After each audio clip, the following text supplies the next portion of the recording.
먼저 인사드릴게요. 안녕하세요.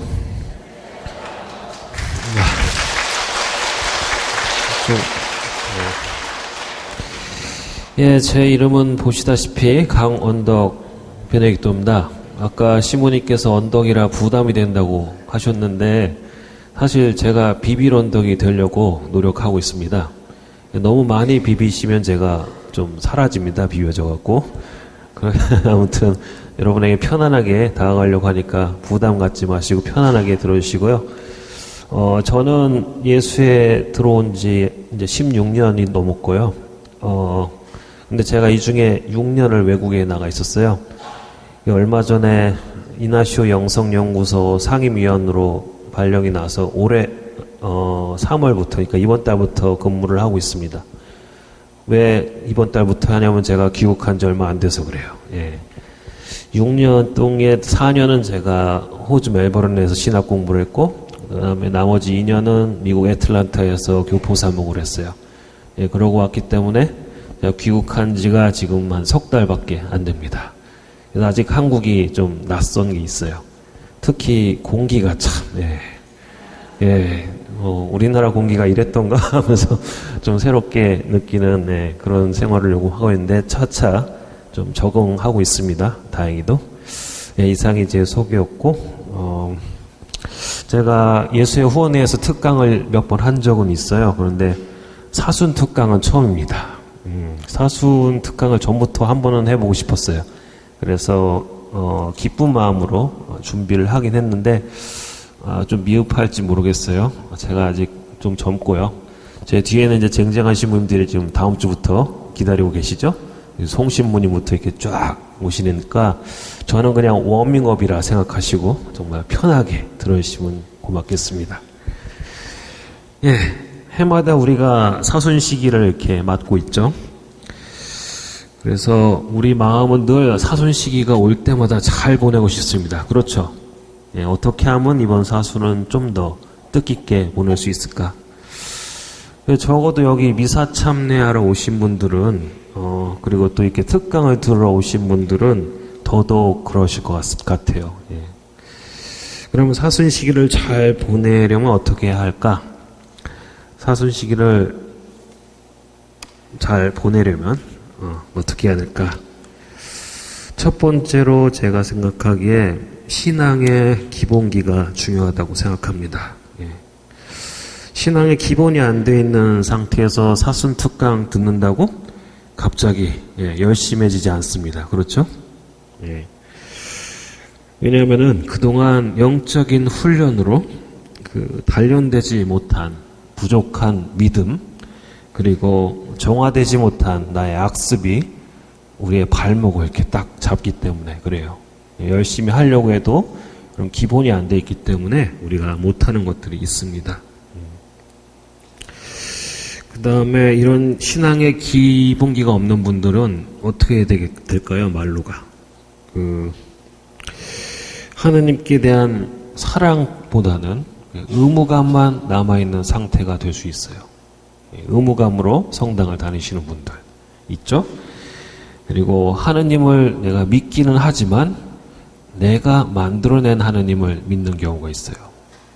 진짜 하느님은 아니고 내가 만들어낸 내가 믿는 하느님.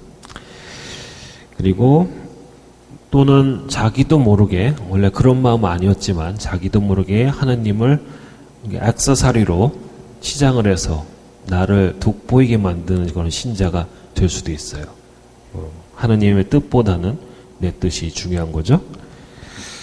아니면은 신앙은 정말 귀찮은 거고 자신을 구속하는 거라고 생각해서 그냥 다 놔버리고 자유 아닌 자유를 찾아 냉담하시는 분들이 계십니다. 그렇죠. 정말 자유로울 것 같은데 사실은 그렇지 않죠. 항상 마음에 부담이 좀 있을 거예요. 그런데 다행히도 여기 오신 분들은 그 정도 수준은 아닐 거라고 생각합니다. 그래서 그 신앙의 기본기에 대해서 우리가 좀 알아야 되는데 신앙의 기본기는 가톨릭 신자라면은 반드시 기본으로 해야 하는 것들을 말합니다. 그런데 우리가 여러 가지들을 얘기할 수 있겠지만 신앙의 기본 중에 기본이라는 것이 있습니다. 신앙의 기본 중에 기본. 화면이 좀 잘리네요. 이건 몰랐는데. 예. 잘려도 좀 보실 수 있겠죠? 예. 신앙의 기본 중에 기본. 이것이 없으면은 신앙생활을 우리가 시작할 수조차 없는 게 있어요. 그게 뭘까요? 바로 이것입니다. 믿음입니다. 예. 아주 당연한 것 같죠? 예. 근데 이 믿음이란 부분에서 많은 신자분들이 걸려 넘어져요. 예. 신앙이라는 단어를 잘 들여다보면은 믿을 신자에 우러를 앙자를 쓰는데 이 앙자는 의지한다라는 뜻도 들어있습니다. 예. 그래서 신앙은 주님을 믿고 의지하는 것입니다. 예. 주님을 믿고 의지하는 것이 신앙이라고 할 수 있습니다.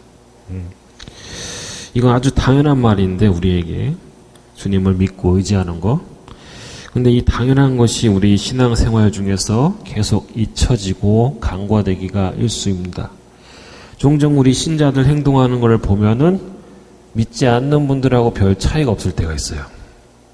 그런 거 보시는 때가 있죠. 주님께서 루카복음 6장에서 그러셨습니다. 너희가 자기에게 잘해주는 이들에게만 잘해준다면 무슨 인정을 받겠느냐. 죄인들도 그것은 한다. 너희가 도로 받을 가망이 있는 이들에게만 구워준다면 무슨 인정을 받겠느냐.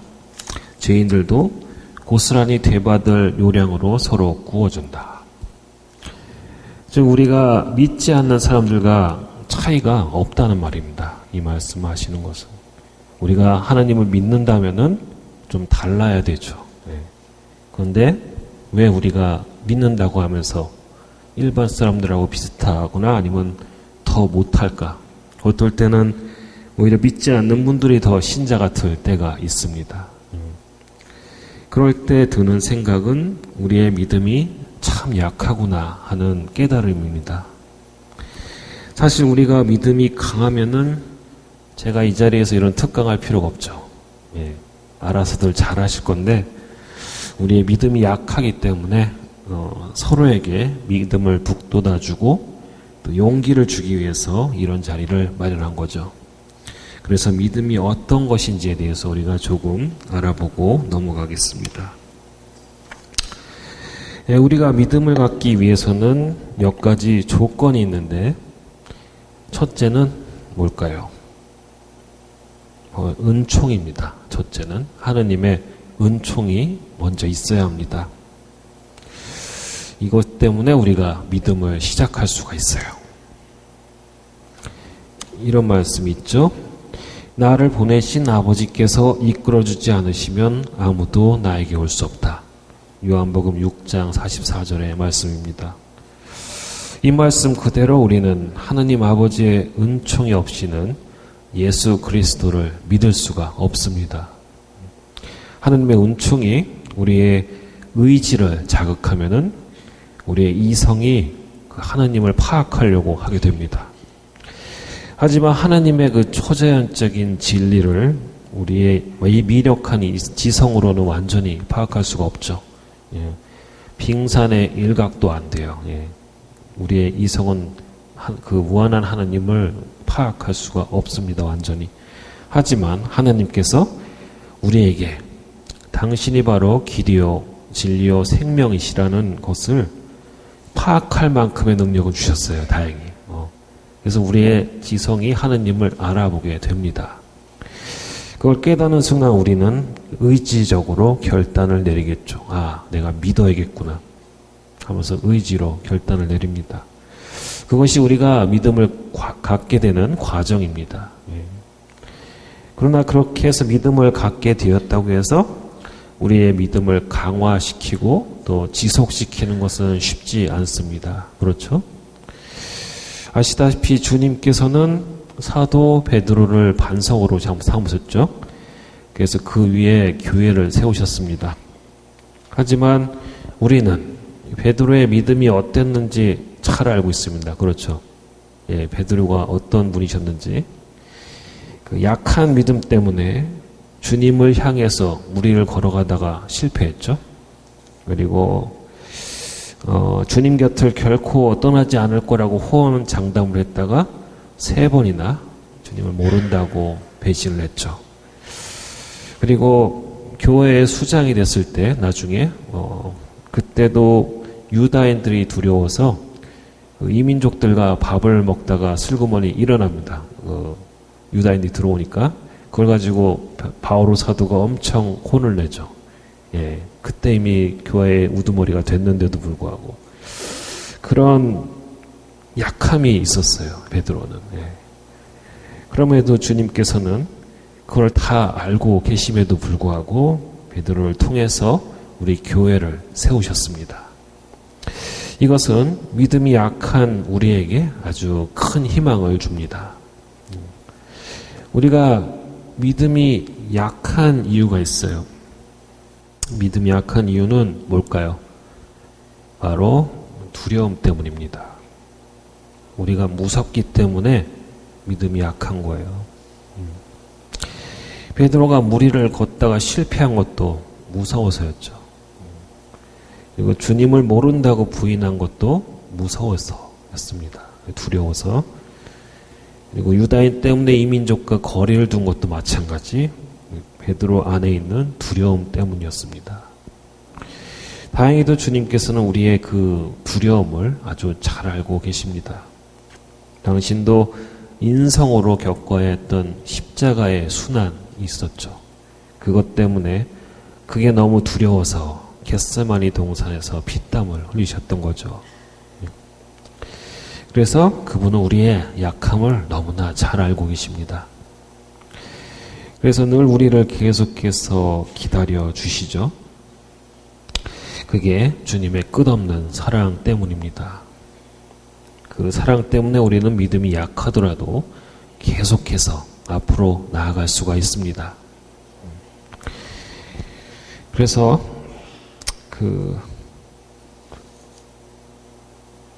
믿음을 갖기 위해서 우리가 이게 갖는 것까지 됐죠. 근데 이거를 지속시키고 강화시키기 위해서 해야 되는 게 하나가 있어요.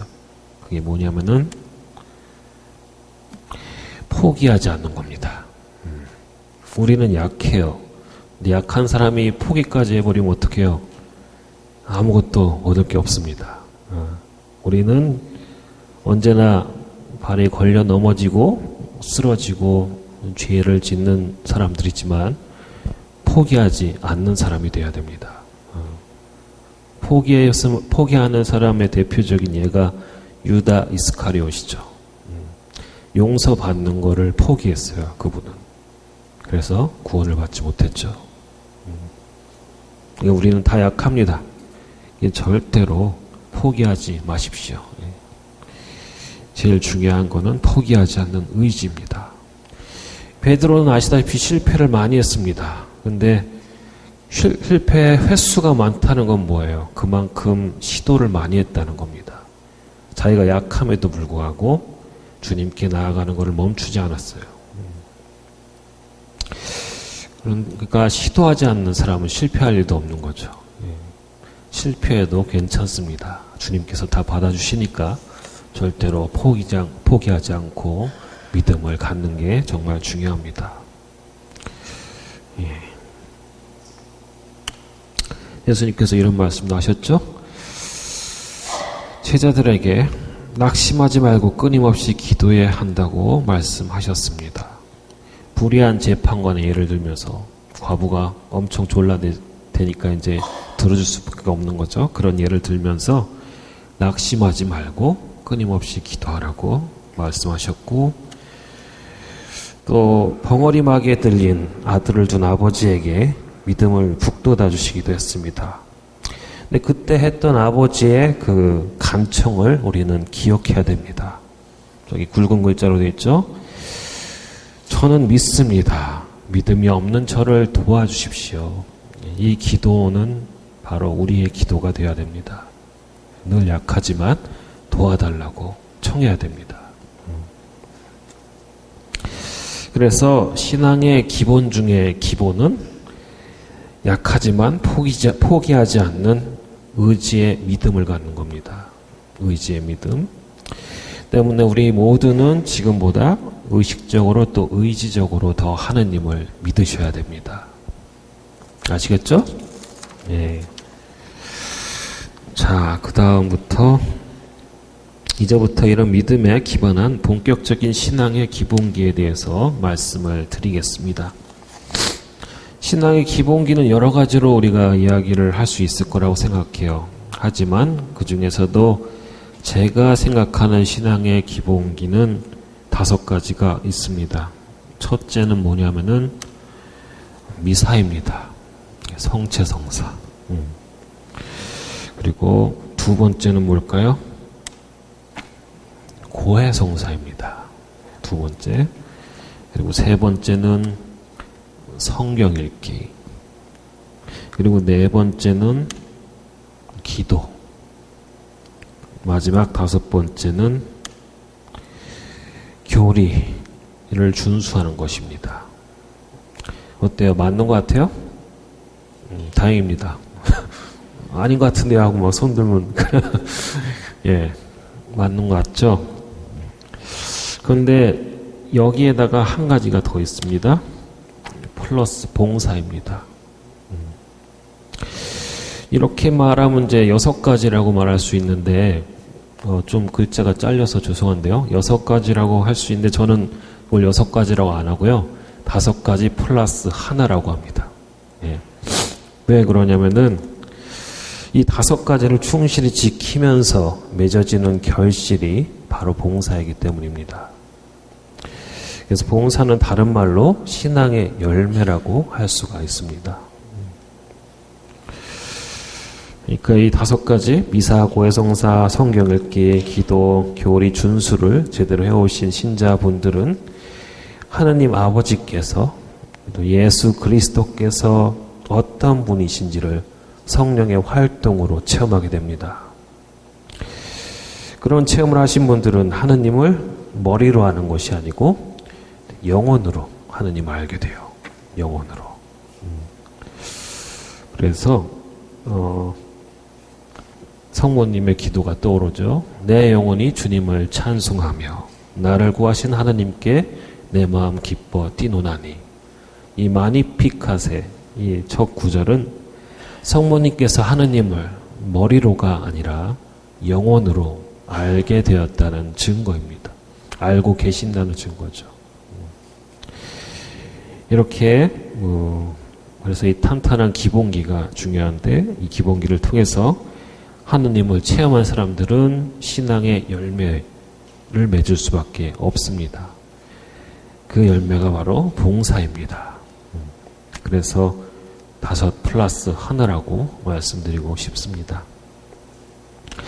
우리 3본 본당 신자분들은 굉장히 운이 좋습니다. 왜냐하면은 이 5가지 기본기 중에서 3가지를 특강을 통해서 복습할 수 있습니다. 다음 주에 송봉부 신부님 오셔서 성경과 함께하는 신앙생활. 성경이 몇 번째요? 3번째 있죠? 예, 그 다음에 오시는 분이 또 우리 교회의 가르침과 함께하는 사순시기 해가지고 교회 가르침에 대해서 말씀해 주실 거고, 마지막으로 정규환 신부님 오셔서 그 기도와 함께하는 사순시기, 그래서 기도에 대해서 또 알려주실 겁니다. 그래서 제가 오늘 미사하고 고해성사만 얘기하면 여러분들은 5가지를 다 복습할 수가 있습니다. 운이 좋으신 거죠. 예. 그래서 제가 밑에 3개는 따로 얘기를 안 할 거예요. 전문가들이 오셔서 말씀하실 거니까. 아무튼, 예. 이게 아주 중요하다는 것을 말씀드립니다. 하지만 다시 한번 제가 강조하고 싶은 것은 신앙의 기본을 살아가려고 노력하는 것이 중요하지 특강 자체가 중요한 건 아닙니다. 그렇죠? 예, 특강은 안 들으셔도 돼요. 기본이 더 중요한 거니까. 특강은 기본을 잘 살아갈 수 있도록 도움을 주는 도구에 불과합니다. 그래서 보면은 이렇게 그래서 보면은 이렇게 미사에 연달아서 이게 특강이 있잖아요. 어떤 분들은 미사는 안 오고 특강만 오시는 분들이 있어요. 예, 좀 이상하지 않아요? 예, 기본을 잘 하기 위해서 우리가 이걸 오는 건데, 또 어떤 분들은 성사 생활 잘 안 하고 성경도 안 읽고 기도도 잘 안 하는데 봉사를 그렇게 열심히 하신 분이 있어요. 예, 몸이 부서져라고 성당에서 일을 하십니다. 그것도 좀 이상하지 않아요? 이유가 뭘까요? 여러 가지가 있을 거예요. 잘 생각해 보시기 바랍니다. 왜 그런 것, 어떤 분도 이런 말씀도 하시더라고요. 나는 기도도 안 되고 뭐 미사도 잘 못 나오니까 몸으로라도 때우자. 그래서 이렇게 막 몸으로 뭔가를 하시면은 좀 하느님께 보험 드는 그런 기분이 되시나 봐요. 그래도 제가 죽을 때 이 정도 하지 않았습니까? 라는 뭐 그런 거. 예, 그런 마음으로 하시는 분도 계시더라고요. 하지만은 분명한 것은 그런 게 있죠. 신앙의 기본기가 확실하지, 그러니까 기본기가 확실한 분들은 그런 방식으로 봉사를 하지 않습니다. 기본기가 확실한 분인 아주 기쁜 마음으로 정말 주님에 대한 사랑 때문에 봉사를 하는 거죠. 주님에 대한 사랑. 그게 없으면은 봉사가 재미가 없어지죠. 우리 레지오 여기 많잖아요, 그렇죠?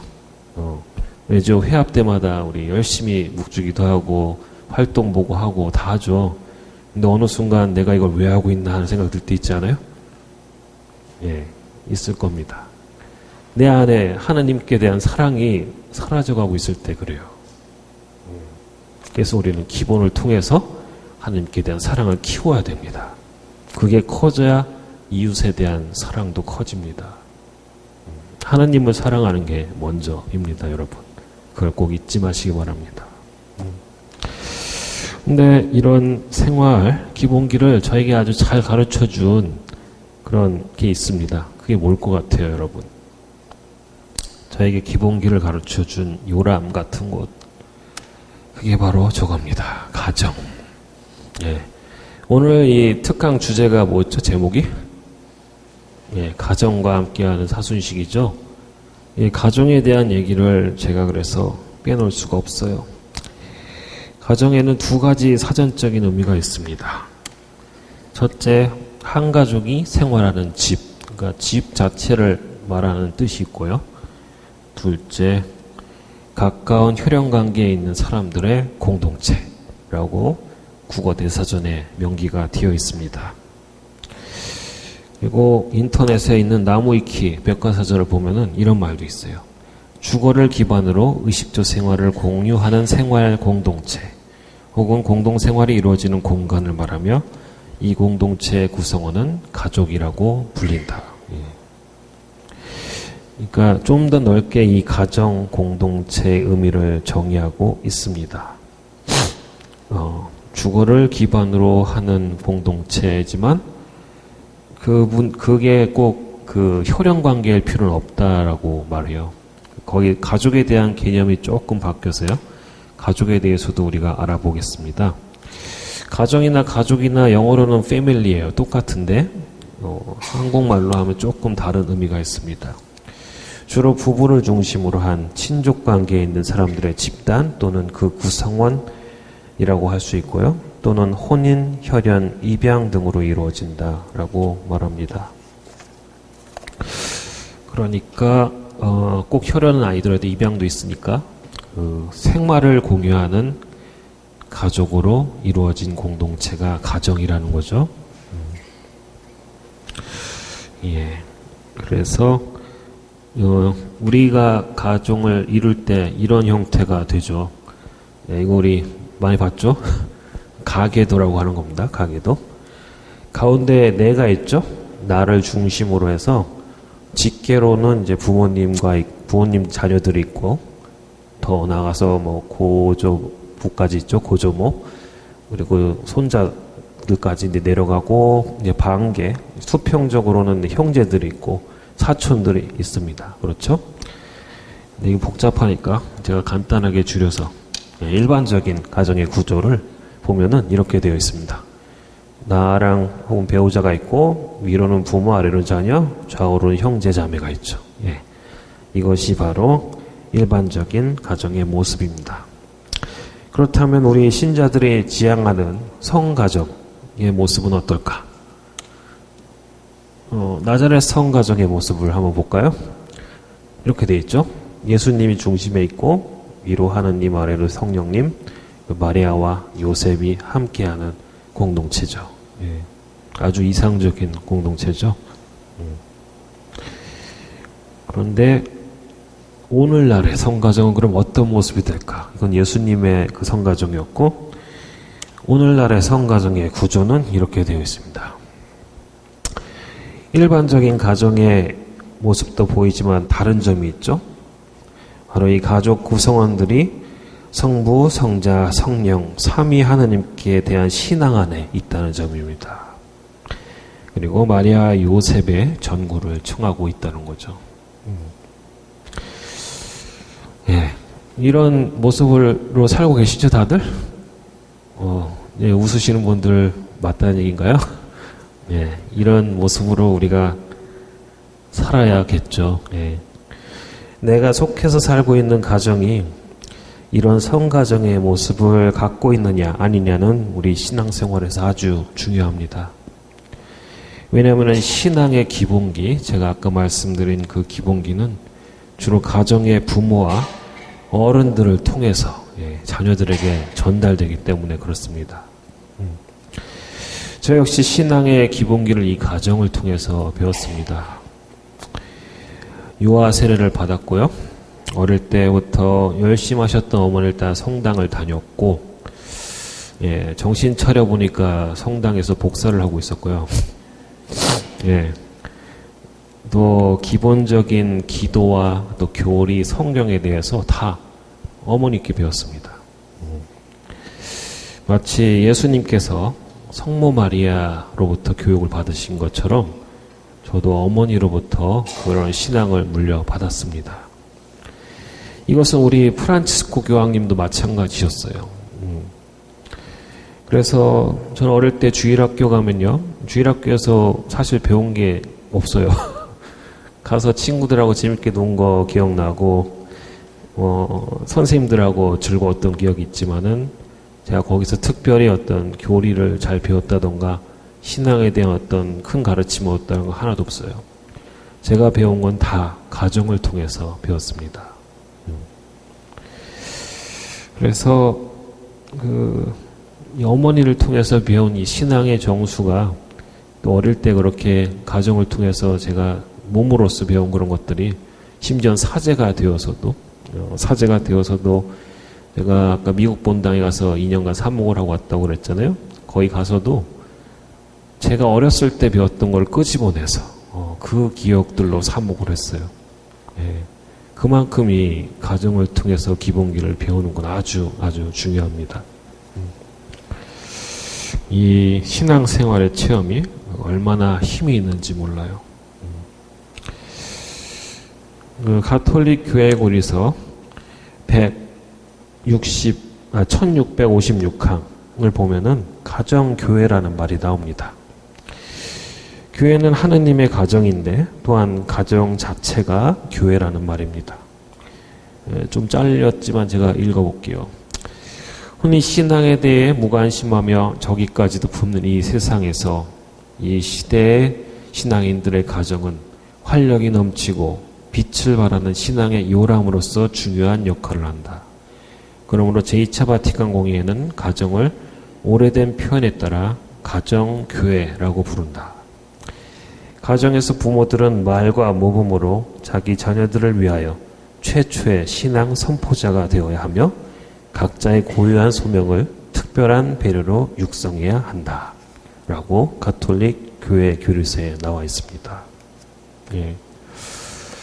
교리를 다 배우셨지만 이런 말이 있는 줄 몰랐죠. 하긴 두꺼워요, 책이. 굉장히 두꺼워서 다 보긴 어려운데, 교리서는 다 집에 하나씩 갖고 계실 거라고 생각합니다. 없으면 사세요. 이거는 사전과 같은 거, 사전. 우리가 영어 단어 모르면 찾아봐야 되죠? 똑같아요. 우리도 신앙생활 하다가 교리에 대해서 아리송한 게 있으면은 뽑아서 찾아봐야 됩니다. 그래서 사전이다 생각하고 집에 하나씩 구비해 두시면 좋아요. 여기쯤 제가 강의를 했으면 이제쯤 슬슬 졸리는 분도 계시지 않아요? 막 지루하다 막 이런 분들 없으신가? 다행히 눈들이 초롱초롱 하신데, 제가 혹시라도 이렇게 졸린 분들을 위해서 준비한 영상이 하나 있어요. 예, 이 교황님께서 해주시는 말씀을 좀 들을 건데, 교황님의 라이프 스토리하고 또 신앙의 가르침을 듣는 그런 시간을 좀 마련했습니다. 예. 이게 2013년 5월, 그러니까 교황님께서 2013년 3월에 선출되셨죠. 교황되고 나서 얼마 안 됐을 때 성 베드로 광장에서 성령 강림 대축일을 앞두고 신자들과 질의응답을 하는 시간을 가졌었어요. 그때 영상인데 여러분 잘 아시는 진슬기 신부님이 자막을 달았고요. 이걸 한번 보도록 하겠습니다. Buonasera a tutti.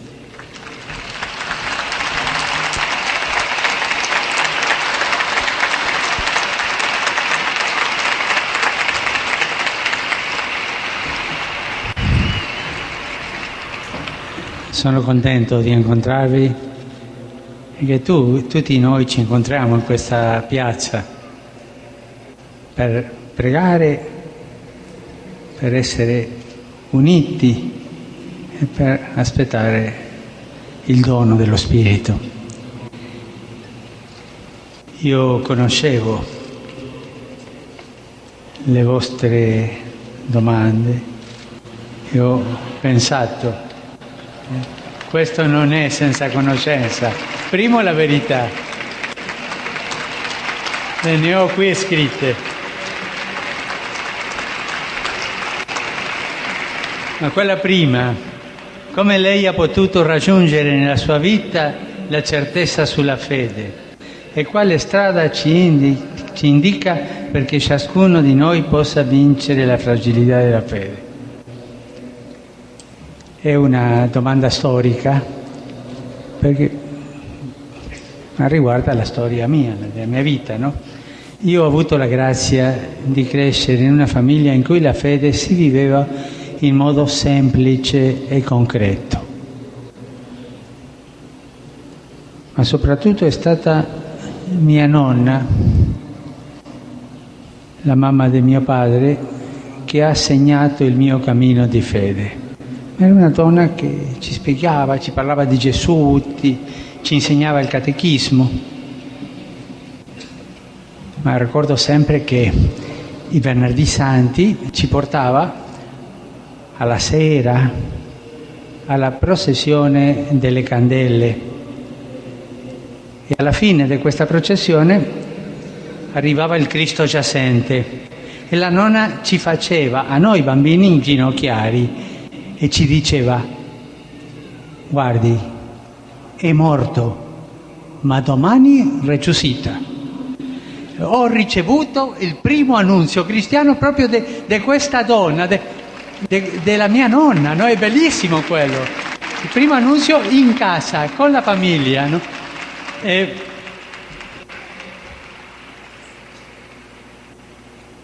questo mi fa pensare al lavoro di tante mamme, tante nonne nella trasmissione della fede. Sono loro chi trasmettono la fede, anche nei primi tempi, perché San Paolo diceva a Timoteo: io ricordo la fede della tua mamma e della tua nonna. Tutte le mamme che sono qui, tutte le nonne, pensate a questo, trasmettere la fede, perché Dio ci mette accanto delle persone che aiutano il nostro cammino di fede. Noi non troviamo la fede un po' nell'astratto, no, sempre è una persona che predica, chi ci dice chi è Gesù, ti dà la fede, ti dà il primo annuncio.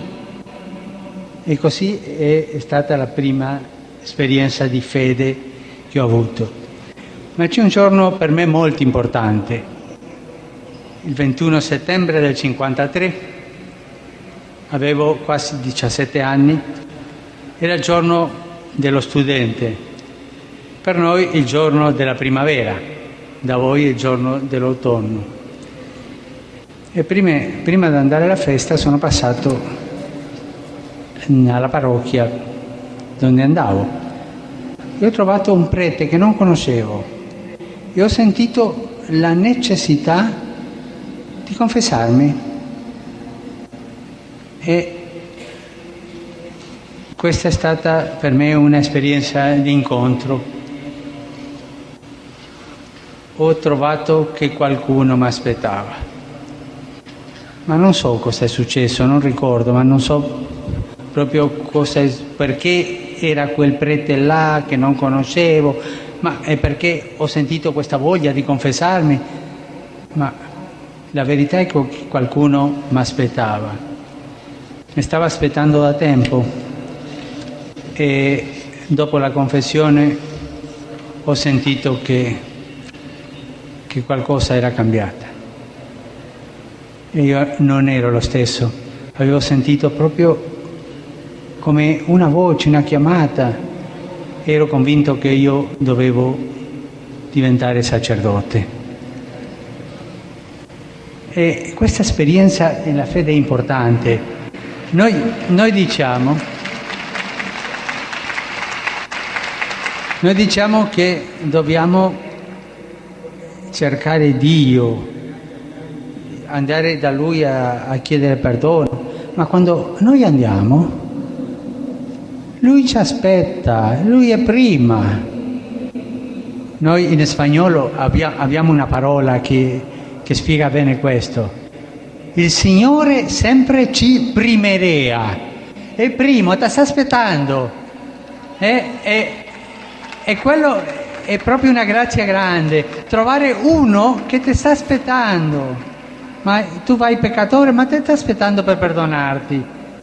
Quell'esperienza che i profeti di Israele dicevano che il Signore è come il fior della mandorla, è proprio il primo fior della primavera. Prima che vengano gli altri fiori è Lui che aspetta. Il Signore ci aspetta.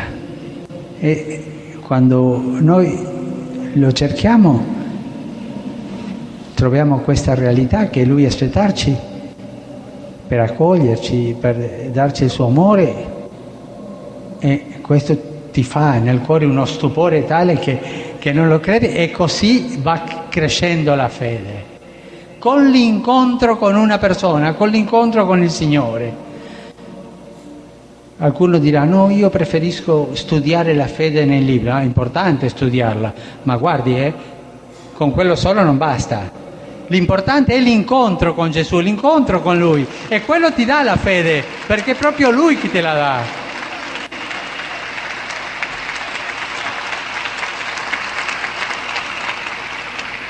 Anche voi parlavate della fragilità della fede, come si fa, no? Per vincerla. Il nemico più grande che ha la fragilità, è curioso, è la paura. Ma non avete paura, siamo fragili, ma lo sappiamo, ma Lui è più forte.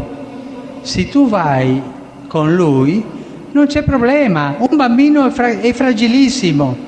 Ne ho visto tanti oggi, ma era col papà, con la mamma, è sicuro. Col Signore siamo sicuri. La fede cresce col Signore, proprio dalla mano del Signore. E quello ci fa crescere e ci fa forti. Ma se noi pensiamo che possiamo arrangiarsi da soli, pensiamo a Pietro, cosa le è successo. Signore, io mai rinegherò di te, e poi è cantato il gallo, 3 volte l'aveva fatta. Pensiamo, quando noi abbiamo troppa fiducia in noi, siamo più fragili. Sempre col Signore, e dire col Signore, dire con l'Eucaristia, con la Bibbia, con la preghiera. Ma anche in una famiglia,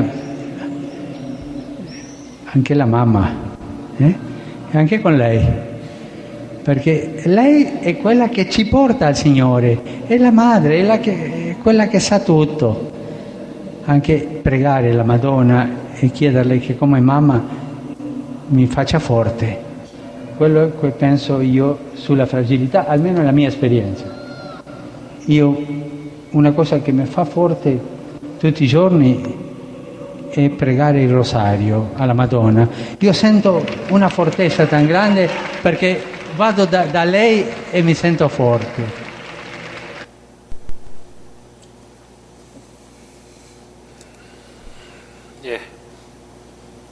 예, 잘 들으셨죠? 예, 도움 좀 돼요? 예, 잠 좀 깹니까? 예, 졸진 않으신 것 같은데, 예, 교황님께서 여러 가지를 말씀하셨는데요. 특히 첫 번째로 말씀하셨던 당신의 신앙을 어디에서 물려받았는가에 대한 걸 잘 들으셨죠? 당신의 가정을 통해서 물려받으셨는데, 이렇게 말씀하셨어요. 당신 가정을 단순하고 단단한 믿음의 가족이라고 표현하셨어요. 또 할머니와 그 부모님으로부터 예수님 이야기를 처음 듣고 또 교리를 배우고 특히 당신 할머니와 있었던 성금요일의 추억이 인상적이었죠. 잘 봐. 돌아가셨지? 하지만 내일이면 부활하실 거야. 저 이 말이 너무 재밌었어요. 아주 단순하지만 명쾌하게 그걸 가르쳐 주신 거죠. 여기서 많은 것을 느끼셨을 겁니다. 아이들에게 신앙을 가르친다는 것은 이런 거구나. 내가 사는 신앙을 자녀들에게 또 손자, 손녀에게 보여주는 거죠. 성삼일 전례가 뭔지 모르고 거기 참석하지도 않는 분들이 그걸 어떻게 배우겠습니까? 또 교황님의 성소 이야기도 참 인상적이었죠. 성가정에서 기본을 배우신 교황님께서는 17살 때 주님의 부르심을 느낍니다. 신앙의 기본이 되어 있지 않은 사람들은 주님께서 부르셔도 그것을 잘 알아듣지가 못합니다. 현재 사제 수도 성수가 줄어드는 이유를 생각해 보세요. 예수님께서 옛날보다 지금은 덜 부르시는 걸까요? 옛날엔 많이 필요했는데 지금은 그렇게 많이 필요 없으니까 좀 덜 부르시는 것 같다. 이렇게 생각하시는 분도 있어요? 아니죠. 오히려 지금 현대사회가 더 많은 사제와 수도자를 필요로 하고 있죠. 성소가 줄어드는 이유는 주님께서 여전히 많이 부르시는데 거기에 대한 응답을 하는 사람이 적어서 그렇습니다. 많은 성소자들이 성가정에서 생활하지 못하고 있고 그래서 신앙의 기본을 닦지 못해서 그렇습니다. 이런 이유들로 성가정이 아주 중요한 겁니다. 때문에 성소가 줄어드는 것에 대한 책임은 우리 모두가 다 갖고 있는 겁니다. 하지만 그럼에도 불구하고 주님께서는 여전히 인내심과 자비심을 가지고 기다려 주고 계십니다. 교황께서 말씀하셨다시피 먼저 기다리고 계십니다. 늘. 그러니 우리는 포기만 하지 않으면 됩니다. 성가정을 이루고 싶어도 그것을 이루는 게 나한테 무리라고 생각하시는 분도 있을 거예요. 사실 성당에는 외짝 교우들도 많고요. 부모가 열심히 나와도 자녀가 냉담하는 집안도 많습니다. 그것이 문제이기는 합니다만 큰 문제는 아닙니다. 이것이 큰 문제라고 생각하시는 분은 그만큼 하나님께 대한 믿음이 없는 거예요. 뭐든지 다 아시고 뭐든지 다 하실 수 있는 우리가 전지전능하다고 부르시는 그런 하느님의 힘을 우리가 믿지 못하는 겁니다. 사실 저도 외짝교우 집안 출신입니다. 예, 아버지가 여전히 냉담하고 계세요. 아들이 사제인데 저도 어쩔 수 없어요. 그런데 제가 사제가 되지 않았습니까? 하나님께서는 못하는 게 없으십니다. 단 한 사람이라도 가정에서 열심히 하시면은 하나님께서 그 가정을 돌보십니다. 그걸 믿으셔야 돼요. 나는 항상 그 부러워 보이는 성가정 이뤘다고 생각되는 분들 바라보면서 부러워하실 필요가 없어요. 한숨만 쉬고. 하나님께서는 뭐든지 다 할 수 있습니다. 그래서 일단은 내가 믿음을 확고히 하는 게 중요해요. 내가 기본기를 다지는 게 중요합니다. 그럼 분명히 하나님께서 그걸 통해서 뭔가를 하십니다. 아시겠죠? 예, 믿으셔야 됩니다. 근데 이 모든 게 제가 어머니한테 배운 거예요. 예, 가정을 통해서 제가 배운 것들입니다. 그래서 성가정이 주는 힘에 대해서 한번 정리를 해봤어요. 첫 번째로 성가정은 믿음을 키워줍니다. 성가정은 주님의 사랑으로 이루어진 공동체이기 때문에 기본적으로 사랑이 많을 수밖에 없어요. 자녀들도 사랑을 많이 받으면서 자라게 되겠죠? 그렇기 때문에 믿음도 순수하고요, 또 강합니다. 사랑을 많이 받은 사람일수록 믿음이 강합니다. 왜냐하면은 사랑이 없이는 우리 믿을 수가 없어요. 부모의 사랑을 많이 받고 있는 아이들은 자기 부모를 철석같이 믿어요. 그러니까 다른 사람도 다 그럴 줄 알고 굉장히 잘 믿습니다. 그래서 막 모르는 사람 쫓아가기도 하죠.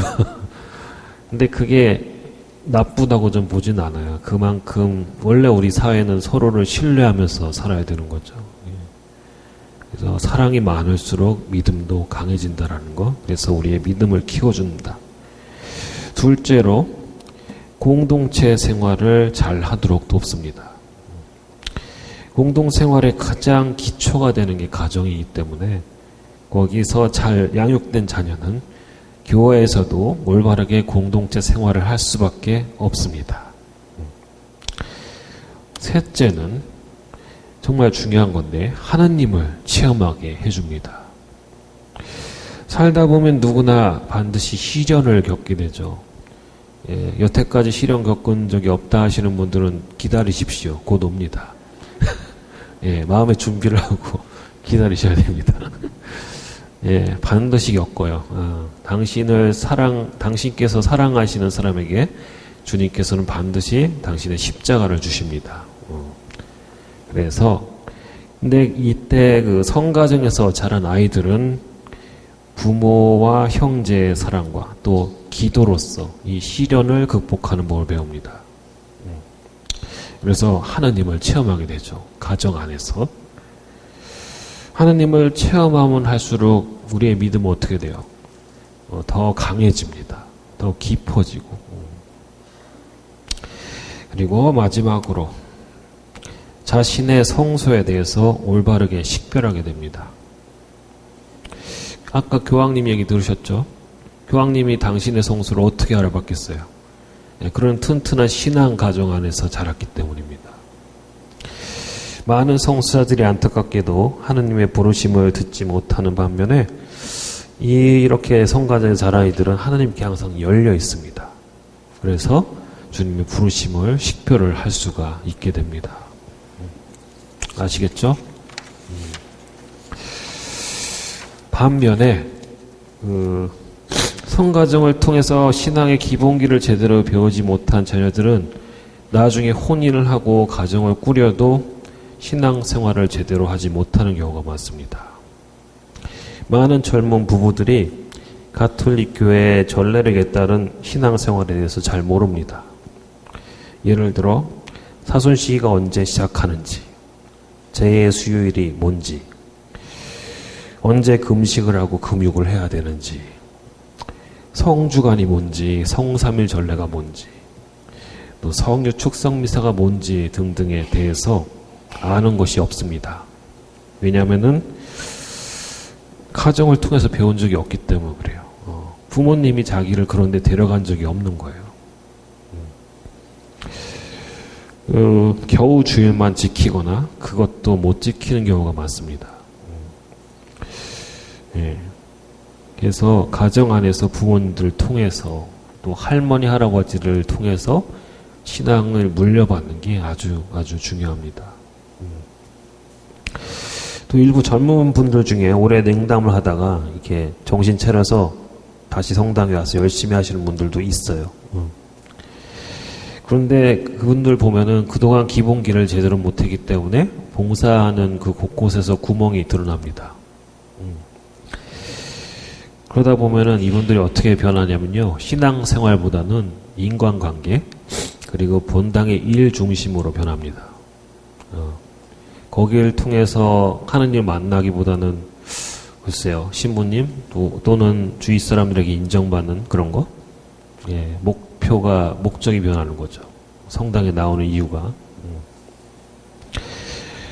또 오랜 냉담과 함께 교회 밖에서 혼인을 하고 살다가 자녀가 딱 태어나니까 유아 세례를 주려고 자녀들을 데리고 찾아오는 경우도 있습니다. 그 젊은 부모들이 많이 그러는데, 물어보니까 막상 자녀가 태어나니까 좀 겁이 나는 거예요. 또 아이들에게 뭔가를 해주고 싶고, 그래서 유아 세례를 주려고 오는데, 정작 자기가 조당이라고 불리는 혼인 무효장애에 걸린 걸 모르고 오는 경우가 많습니다. 그래서 애들 세례 주러 왔다가 자기 결혼식까지 하고 나가는 분들도 있고요. 관면 혼배나 혼인 성사가 좀 절차가 있잖아요. 그게 좀 까다롭다고 생각하고 아예 다시 냉담 생활로 돌아가시는 분도 있습니다. 안타깝죠. 또 제가 미국에 있을 때 그 아이들만 주일학교에 맡겨놓고 자기는 미사도 안 나오는 부모를 본 적이 있어요. 미국은 차가 없으면은 이동하기가 참 어려워요. 그래서 부모들이 아이들을 성당으로 차로 이렇게 데려다 줘야 아이들이 갈 수가 있어요, 성당에. 예, 그래 놓고 이제 한글 학교부터 이제 시작하면요. 영어미사까지 한 4시간 정도 공백이 생깁니다. 그때 모처럼 해방이다 이러고 이제 놀러 가는 거예요. 그러면서 미사는 안 나옵니다. 이 미사가 영어미사라서 어려워서 그런다고 말하는 분들도 계세요. 그것도 틀린 말은 아니겠지만, 제가 볼 때는 그분들이 기본적으로 미사에 대한 이해가 없기 때문입니다. 미사는 세계 어디나 다 똑같죠. 말만 다르지. 강론만 우리가 좀 어렵죠. 나머지는 다 알아들을 수 있어요. 보고 따라가면 됩니다. 그러니까 핑계죠. 그래서 가정 성화를 우리가 해야 되는데 그 첫 걸음은 바로 미사입니다. 이게 좀 글자가 잘려서 그렇긴 한데, 제가 말씀드린 신앙의 기본기 중에 첫 번째죠. 미사는 주님의 거룩한 말씀과 거룩한 몸과 피를 동시에 체험할 수 있는 우리 가톨릭 교회만이 가진 보물입니다. 여기 계신 분들은 누구보다도 잘 알 거라고 생각해요. 많이들 매일 미사 나오시는 분들이죠. 저도 어릴 때부터 어머니 따라서 매일 미사를 다녔습니다. 초등학교 4학년 때부터 복사를 해서 6년간 했었고, 요즘도 그렇겠지만 복사하려면은 매일 미사 다녀야 되죠. 새벽 미사도 열심히 나와야 되고, 그래서 줄기차게 아주 새벽에 미사를 다녔었는데 복사가 돼서도 그랬죠.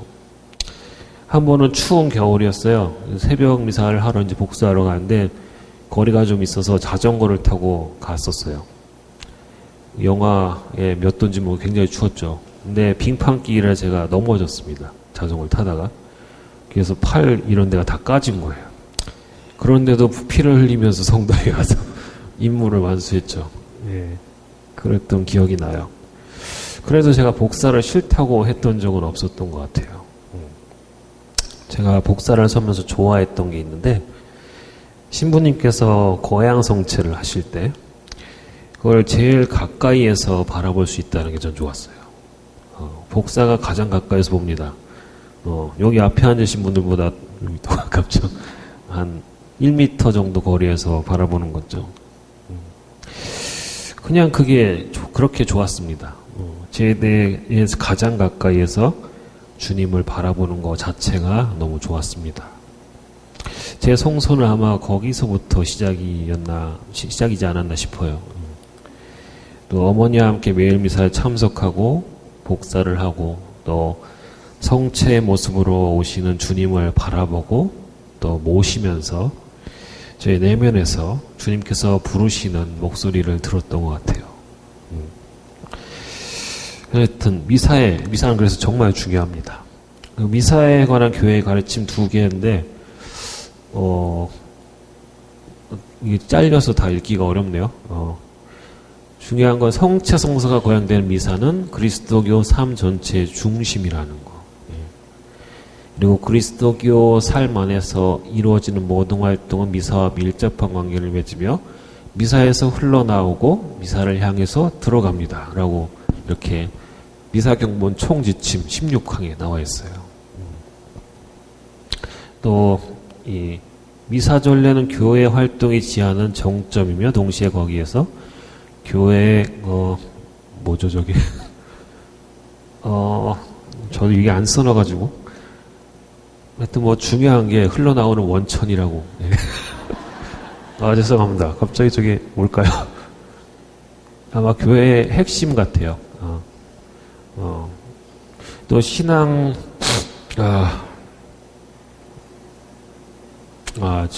사도직 활동의 목적이요. 신앙과 또 네? 맞아요. 세례를 통해서 하느님의 자녀가 된 모든 이가 한데 모여 교회의 한가운데서 참여하며 희생제사에 참여하고 주님의 만찬을 먹도록 하는 것. 이게 무슨 말이냐면은 미사 때 우리가 다 모이잖아요. 하느님의 자녀로서. 그래서 함께 빵을 나눈다는 말씀이죠. 함께 예수님의 희생제사에 참여하고 주님의 만찬을 나누는 거. 이게 정말 우리 사도직 활동의 목적이다라고 말씀하고 있는 겁니다. 이거는 바티칸 공의회 전례 헌장 10항에 나오는 말씀입니다. 그래서 그리스도인의 삶과 모든 활동은 미사의 중심이 있다는 말씀이고, 또 함께 모여서 주님을 참여하고 희생제사에 참여해서 주님의 몸과 피를 영하는 것이 우리 신앙생활의 목적이라는 말입니다. 그러니 성가정을 위해서 자녀들을 데리고 최대한 많이 미사에 오십시오. 최대한 많이. 주일 미사만 오는 사람은 절대 신앙이 성장하지 못해요. 평일 미사를 되도록 많이 오십시오. 그래서 성체 성사를 하셔야 됩니다. 특별히 사순시기 동안에.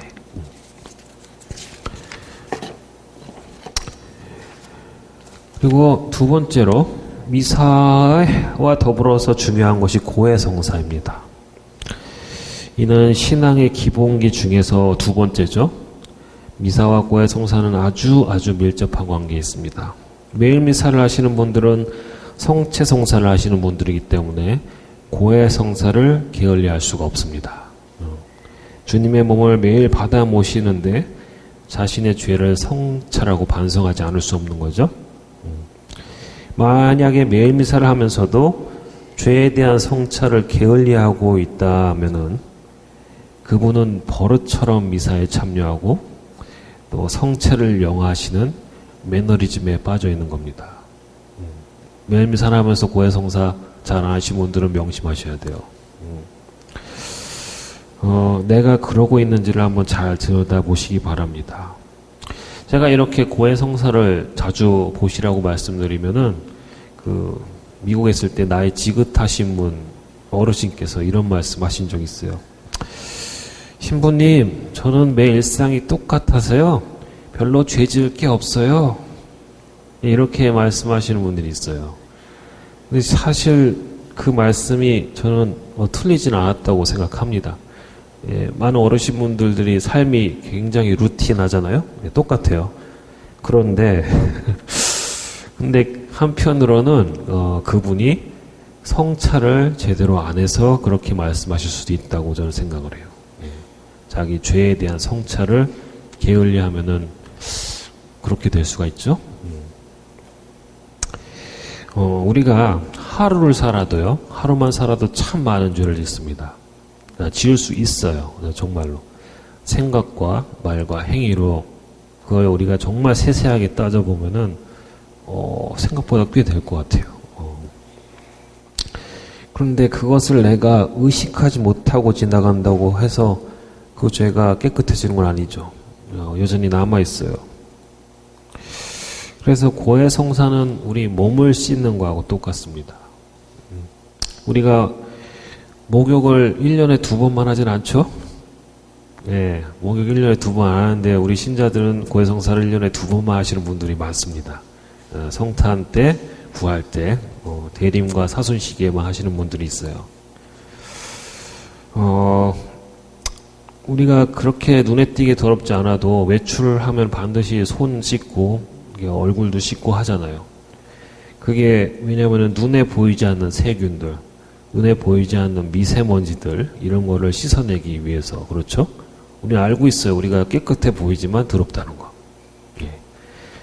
근데 우리 영혼도 마찬가지입니다. 내 영혼이 깨끗하다고 생각하는 건 참 조심하셔야 됩니다. 깨끗해 보이지만 나도 모르는 새에 지저분해져 있는 경우가 참 많아요. 그래서 성찰을 정말 잘 하셔야 되고 고해성사를 자주 하셔야 됩니다. 내 몸을 씻는 것처럼 내 영혼도 씻어줘야 됩니다. 그렇게 해야 우리가 성체성사를 더 잘할 수가 있겠죠. 예수님을 더 가까이 만날 수 있게 됩니다. 특별히 이 사순 시기는 뭐예요? 참회와 정화의 시기죠. 여러분들 곧 판공성사 보실 거잖아요. 특별히 고해성사에 이 사순 시기는 신경을 쓰셔야 됩니다. 무엇보다도 이 시기를 거쳐서 주님의 영광스러운 부활을 맞이해야 되기 때문에 고해성사를 잘 준비해야 됩니다. 한국교회는 대림 시기와 사순 시기에 공과를 판별한다 라는 뜻에서 판공이라는 이름을 고해성사에 붙입니다. 판공이 그런 뜻이에요. 공과를 판별한다. 그러니까 1년 농사 어떻게 지었나 보자 이런 겁니다. 이게 두 학기로 이제 1년에 2번 보죠. 전반기와 후반기 내가 어떻게 살았나 의무적으로 그렇게 하도록 초대를 하고 있습니다만 그때만 보시면 절대 안 됩니다. 예.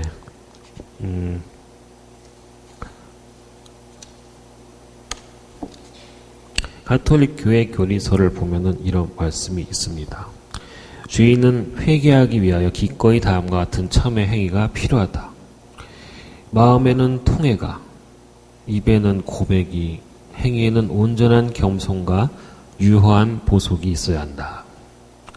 교리서 1450항에 말씀이 있습니다. 세 가지 행위를 말해요. 통회하셔야 되고요. 그 다음에 소리내서 고백을 하셔야 됩니다. 그리고 신부님이 주시는 보석을 아주 겸허하게 받아들이고 실천하셔야 됩니다. 그 첫 번째가 이 통회죠. 통회는 말 그대로 깊은 뉘우침입니다. 이 통회가 아주 중요해요. 얼마나 중요하냐면은 통회에는 두 가지 통회가 있다고 합니다. 완전 통회와 불완전 통회. 그러니까 두 가지가 있는데 완전한 통회는 하느님께 대한 깊은 사랑에서 나온다고 해서 사랑의 통회라는 말로 이렇게 표현하기도 합니다. 사랑의 통회. 이게 되면은 그 소제뿐만 아니라 가능한 빨리 고해성사를 보겠다는 결심을 할 경우에 대죄까지도 용서를 받을 수가 있다고 합니다. 그 자리에서. 그러니까 고해성사를 받기 전이라고 해도 진정한 통회가 되면은 하느님께서 그냥 이렇게 싹 용서를 해주신다는 겁니다. 불완전 통회도 그 자체로 하느님의 선물입니다. 하지만 이건 하느님께 대한 사랑 때문이 아니라 두려움 때문에 하는 통회입니다. 지옥 가기 싫어서 고해성사 봐야지 하는 분들 어쩔 수 없이 막 하기 싫은데 끌려가듯이 하는 그런 통회. 그것도 되게 중요합니다. 두려움 때문에 하는 거. 왜냐하면 그거 자체가 내가 죄를 더 이상 안 짓게 막아주기 때문에 그렇죠. 하지만 우리 궁극적으로 하나님께 대한 사랑 때문에 통회를 하셔야 됩니다. 그렇잖아요. 내가 사랑하는 사람 아프게 하면 내 마음도 아프죠. 내가 정말로 사랑하는 사람이 있는데 그 사람에게 아주 큰 상처를 주면은 정말 아픕니다. 근데 하나님께 그런 죄를 지고도 가슴이 안 아프다면은 그 사람은 뭐예요? 하나님을 그만큼 사랑하지 않는 겁니다. 하나님을 사랑하는 만큼 여러분은 여러분의 죄를 더 잘 들여다볼 수가 있습니다. 예. 그래서 하여튼 통해가 굉장히 중요하다는 거고요. 그 다음에 입으로 소리내서 고백을 하는 것도 참 중요합니다. 개신교 신자들은 이거를 인정 안 하죠? 하나님하고 1대1 관계에서 하면 되지, 뭐하러 내가 사제한테 가서 말로 이렇게 얘기를 해서 고해를 하냐. 그런데 보세요, 여러분. 소리내서 고백하지 않는 사람은 정말 죄를 용서받을 수 있을까요? 제대로 고해를 할 수 있을까요? 그러니까 제 말은 숨길 수가 있어요. 소리를 내지 않으면. 그렇죠? 그런데 소리를 낸다는 거는 내가 그 죄에 대해서 확실히 알고 있다는 말입니다. 부끄럽지만 우리는 그래서 고백을 합니다. 소리를 내서. 그게 우리의 의지이기도 해요. 용서받고자 하는. 소리 내서 하는 거 참 중요합니다. 그리고 보석 받으시면 당연히 하셔야죠. 고해 하시는 분 중에 그런 분도 있죠. 지난주 보석 안 왔습니다. 지난번 때. 그것도 막 한 6개월 전에 그 판공 때 보석 안 한 걸 얘기하시는 분도 계십니다. 어차피 우리가 용서받는 건 거저 용서받는 거죠. 우리가 우리 죄에 대한 그만한 대가를 지불해서 용서받는 게 아닙니다. 그냥 하나님이 거저 사랑으로 용서해 주는 거죠. 근데 그나마 그 조그만 보석조차 안 하면 우리는 뭐가 됩니까? 그거 분명히 하셔야 됩니다. 예. 그리고 고해성사의 효과에 대해서 성 요한 바오로 2세께서 하신 말씀이 있습니다. 하나님과 하는 이 화해는 죄가 만들어냈던 균열을 다시 메우는 여러 수준의 다른 화해까지 발전하게 됩니다. 용서받은 참회자는 자기 존재의 가장 깊은 곳에서 자신과 화해하며 거기서 참된 자아를 회복합니다. 그 다음에 그는 자기가 어떤 모양으로든 상처를 주고 손해를 끼친 형제들과도 화해하게 됩니다. 그는 교회와도 화해하게 됩니다. 그리고 마지막으로는 온 창조계와 화해하게 되는 것입니다. 예. 이해가 되시나요? 고해성사는 우리가 하나님과 화해를 기본적으로 하는 거지만은 그걸 통해서 나 자신과 화해를 하고 나는 주변의 내 형제들과 화해하고 마지막으로 교회 공동체와 화해를 하게 됩니다. 죄를 지으면은 어떤 방법으로든 상처를 주게 되어 있습니다. 나 자신한테도 상처를 주고 형제들에게도 주고 그것이 결국은 교회 공동체에 상처를 주게 됩니다. 이 고해성사는 치유의 성사에 들어가죠. 병자성사와 더불어. 그래서 우리를 치유하기 위해서 또한 필요한 성사입니다.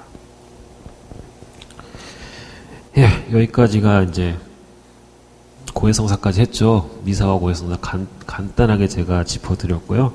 마지막으로 제가 알려드릴 것은 사순절의 3가지 기둥에 관해서입니다. 그래도 사순특강인데 사순절 얘기 안 할 수 없잖아요. 그렇죠? 예, 사순절의 이 3가지 기둥이라는 게 영어로 하면 The Three Pillars of Lent라고 하는데 필라가 이 기둥이죠. 이런 기둥. 여러분들 제 수요일 때 와서 제 받으셨어요? 많이들? 그날 읽었던 복음 기억나세요? 예, 저는 아무것도 몰라요 라는 표정으로 이렇게 보고 있는데 우리가 제2의 수요일 때 읽는 독서와 복음은 맨날 똑같아요. 매년 같습니다. 그래서 그 복음 말씀 어디 거를 읽냐면요. 마태복음 6장 1절에서 18절까지의 말씀 우리가 매번 읽습니다. 거기에 그 말씀에 나오는 3가지가 첫 번째 자선, 두 번째 기도, 그리고 3번째가 단식입니다. 근데 앞에는 다 한글은 잘리고 영어만 나오네요. 예, 처음 게 자선이고 두 번째가 기도고 3번째가 단식입니다. 그 복음 말씀을 보면은 예수님께 이렇게 말씀하셨어요. 네가 자선을 베풀 때 오른손이 하는 일을 왼손이 모르게 하여라. 그렇게 하여 네 자선을 숨겨두어라. 그러면 숨은 일도 보시는 네 아버지께서 너에게 갚아주실 것이다. 그 기도를 보면은 너는 기도할 때 골방에 들어가 문을 닫은 다음 숨어 계신 내 아버지께 기도하여라. 그러면 숨은 일도 보시는 내 아버지께서 너에게 갚아주실 것이다 하셨고, 단식에 대해서도 너는 단식할 때 머리에 기름을 바르고 얼굴을 씻어라. 그래야 네가 단식한다는 것을 사람들에게 드러내 보이지 말고 숨어 계신 내 아버지께 보여라. 그러면 숨은 일도 보시는 네 아버지께서 너에게 갚아주실 것이다 이러셨어요.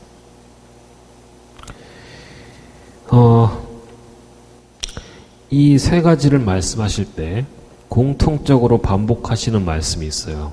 그게 뭐 같아요? 너희는 자선을 베풀 때 혹은 기도할 때 단식할 때 위선자들처럼 남에게 보이려고 하지 마라.